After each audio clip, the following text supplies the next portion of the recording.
یہ جو 10 روز ہیں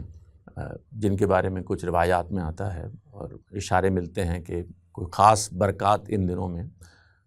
لوگوں کے لیے اللہ نے مقرر کر دی ہیں، اس کی حقیقت کیا ہے؟ جو ذی الحجہ کے یا ذو الحجہ کے 10 دن ہیں، ظاہر ہے کہ ان میں حج کے مہینے میں حج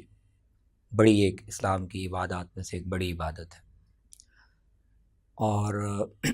اس عبادت کے سے کچھ دن پہلے اس کی تیاری کے لیے، اس کے لیے ایک ماحول قائم کرنے کے لیے جو ذی الحجہ شروع ہونے کے بعد کے ایام ہیں، تو ان کی احادیث میں بھی اور صحابہ کے آثار میں بھی بیان ہوئی ہے، فضیلت بھی بیان ہوئی ہے۔ ان خاص دنوں میں انسان کو نیکی کی طرف متوجہ رہنا چاہیے، اس کا بھی ذکر ہوا ہے، ترغیب بیان ہوئی ہے،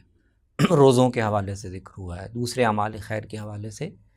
ایک ترغیب کا ماحول ہمیں نبی صلی اللہ علیہ وسلم کی احادیث میں بھی اور صحابہ کے آثار میں بھی ملتا ہے، اور بنیادی طور پر اس کا پس منظر حج کی عبادت ہے۔ یعنی حج کی عبادت چونکہ ایک بڑی عبادت ہے، پورا سال لوگ ایک طرح سے تیاری کر کے وہاں پہنچتے ہیں، اس کا انتظار کرتے ہیں، اور باقی دنیا میں بھی لوگ حج کے اعمال میں تو شریک نہیں ہو رہے، لیکن قربانی اور اس طرح کی عبادتوں میں شریک ہو رہے ہوتے ہیں۔ تو اس پہلو سے عشرہ ذو الحجہ شروع ہونے کے بعد لوگ متنبہ رہیں کہ ہم ایک بڑی عبادت کی طرف بڑھ رہے ہیں، اور اس کو مستحضر رکھیں، تکبیرات کہنا شروع کر دیں، نیک اعمال کی طرف متوجہ ہوں۔ قربانی جنہوں نے کرنی ہے وہ حاجیوں پر تو بہت سی پابندیاں ہوتی ہیں، لیکن جن لوگوں نے اپنے گھروں میں قربانی کرنی ہے وہ بھی بعض جزوی چیزوں میں ان کے ساتھ ایک مشابہت پیدا کر لیں، ناخن نہ کاٹیں اور بال وغیرہ نہ تراشیں۔ تو یہ پورا ایک یعنی یہ سارے جو اجزاء ہیں وہ اصل میں اسی طرح کے ایک ماحول پیدا کرنے کا۔ یعنی آپ کے خیال میں یہ جو 10 روز ہیں اس میں فوکس تو اصل میں حج ہے، جو سب سے بڑی ایک عبادت ہے جو اللہ کے گھر پہ ہو رہی ہے، حج اور قربانی، اور وہ چونکہ اس میں سب شریک نہیں ہو سکتے، تو اس پہلو سے یوں لگتا ہے کہ عام آدمی جو کسی پہلو سے دور ہے یا سکت نہیں رکھتا، وہ کسی طور پر اس میں شریک ہو جائے، اور یہ بھی غالباً محسوس ہوتا ہے کہ دین میں اس کی کوئی ایک عموماً گنجائش رکھی گئی ہے کہ سب دن ایک جیسے نہیں ہیں، سب راتیں ایک جیسی نہیں ہیں، سب اوقات ایک جیسے نہیں ہیں، کچھ برکت کے ایام ہیں، کچھ ساعتیں ہیں جن میں خدا کی خاص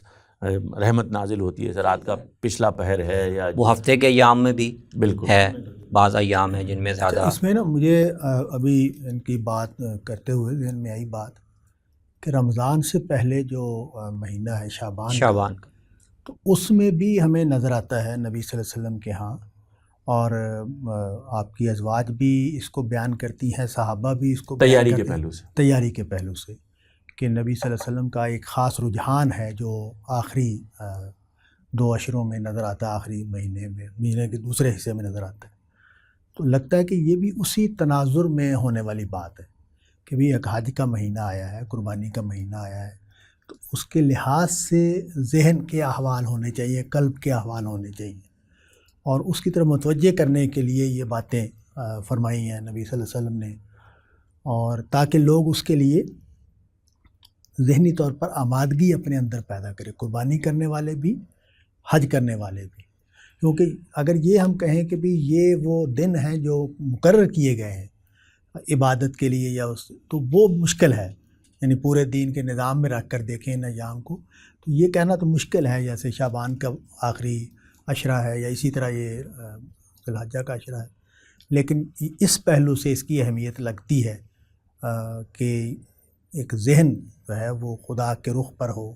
قربانی اور حج کے جو اس کی یاد دہانی ہو جائے، ذہنی تیاری ہو جائے، اور اب اس زمانے میں تو خیر کی طرف رجحان ہو۔ اچھا ساجد صاحب، یہ جو دونوں حضرات بات کر رہے تھے کہ ایک ذہنی تیاری اور ایک سانچہ سا ہے جس میں اس عظیم عبادت کے احساس کو ڈھالنا ہے، اور چونکہ سب شریک نہیں ہو سکتے تو کسی نہ کسی درجے میں ان کا فوکس وہاں رہے، اور اس کے بارے میں کوئی سماج میں بات ہو، وہ تذکیر ہو، اور کچھ لوگ احساس کریں کہ ان 10 دنوں میں غالباً خدا نے کچھ برکتیں رکھی ہیں جن کو ہمیں سمیٹنا ہے، اور پھر ظاہر عید آ رہی ہے، اور اس میں کوئی اس کے بھی اپنے بارے میں ہم بات کرتے ہیں تفصیل سے، اس کی کیا اہمیت ہے اور اس کی حکمت کیا ہے، اس میں کیا انجام دینے ہم نے کام انجام دینے، اور قربانی ہے. ان سب چیزوں کا ایک احساس پیدا کر دیتا ہے وہ چیز جس کو ہم خدا سے قربت کا ذریعہ بنا سکتے ہیں. آپ بھی ایسی دیکھتے ہیں اس کو؟ جی ہاں، اصل میں 2 حصوں میں تقسیم کرنا چاہوں گا. ایک ہے حاجی کے لیے تو وہ اس کی سفر شروع ہے، وہ جا رہا ہے، وہ آ رہا ہے، اس کی تو توجہ ادھر ہے ہی. جو غیر حاجی ہے، اپنے اپنے وطن میں لوگ بیٹھے ہوئے ہیں، ان کے لیے اس میں وہ جو نظر دینے کا جذبہ ہے، قربانی کرنے کا، اس کے لیے لگتا ہے کہ 10 دن پورے اس کے لیے پابندی لگا دی گئی ہے اس پر کہ کچھ کام نہیں اس نے کرنے، تو جس کی وجہ سے اس کے لیے یہ زیادہ برکات سمیٹنے والا ہے. مثلا ایک روایت میں یہ ہے کہ اگر وہ قربانی نہیں کر سکتا لیکن یہ پابندیاں اختیار کر لے تو اس کو قربانی کا والا اجر مل جائے گا.